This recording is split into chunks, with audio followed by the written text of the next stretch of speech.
From the Midwest Security Alignment Husker Hawkeye Studio, I'm Travis Justice, Dr. Rob Zadiska, my guest again this week. And Rob, we are talking about the Cy-Hawk series. It is the Iowa State matchup. There's supposed to be a traveling trophy. There was one. Now there's not one.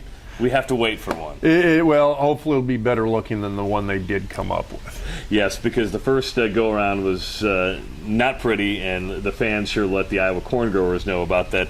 It was a Norman Rockwell, I think, statue, wasn't it? Well, I think that was kind of what the theme was supposed to be, or what the inspiration for it was supposed to be. It just really didn't play out well for a football trophy. Well, I tell you what, fans are hoping for a great game on Saturday morning at Jack Trice Stadium. You've got the Hawkeyes coming on the road to play the Cyclones. Iowa's won the last two games in this matchup by a combined score of 70-10. You know, you look at those scores, and obviously Iowa State, new coach the last couple of years.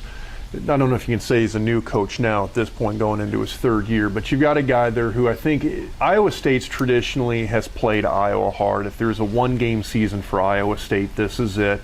And even though you look at those scores the last couple of years, these guys are still going to show up. They're going to be fired up.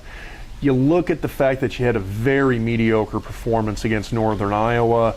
I still think Iowa State's going to show up. These guys are going to come out because they can make their season with this one game. And I tell you what, Iowa's coming off a win over Tennessee Chattanooga, put up 34 points in a downpour, but still there are questions, and there was questions we've talked about, and that is depth at running back. Coker had the fumbleitis problem. McCall goes out for the remaining part of the season because of a broken leg.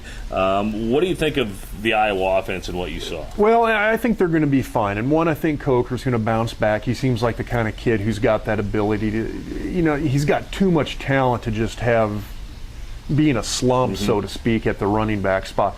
At the same time, I think, you know, with McCall getting injured, there's going to be a little bit more pressure on him to perform. And you look how he did in that bowl game last year. I think he's the kind of guy who's going to react to that pressure. And when he gets a little bit of pressure on him, I think he's going to blossom a little bit, and I think he's going to be just fine. Now, if that running game doesn't get going for Iowa, if you look at Iowa State and some guys like Klein come out and have really good game on defense for Iowa State, and they're able to slow down Iowa's running attack. You still got Vandenberg and McNutt. They're able to spread that ball around a little bit, hopefully better weather than they had last weekend. And they performed very well. I mean, you look at how they did in that rain. Vandenberg threw the ball very well. McNutt had a huge day. Iowa's offensive line did a very good job pass protecting.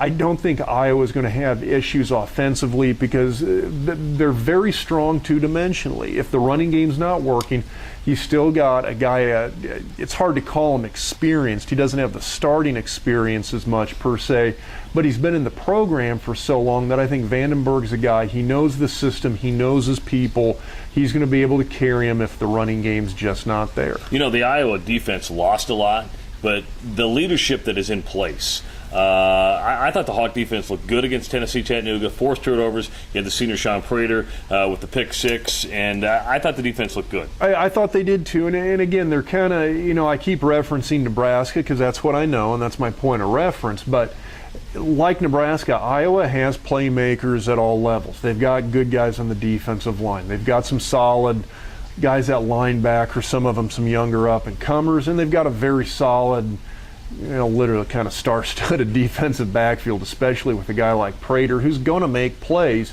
And so I wouldn't expect to see anything less out of Iowa's defense than what you saw last week. Again, you look at Iowa State's offense, you got a guy that he's getting a lot of pub for his performance, heroic performance against Northern Iowa with Steele Jance, which... But he was brutal in the first half. He was, and he did not throw the ball well.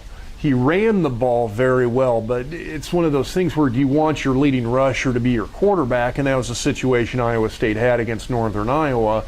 That's a one-dimensional offense. If Iowa can take Jance out of the game, Iowa State just doesn't have anybody else they can counter with at the running back, wide receiver, tight end spot. It's a talent deplete program right now.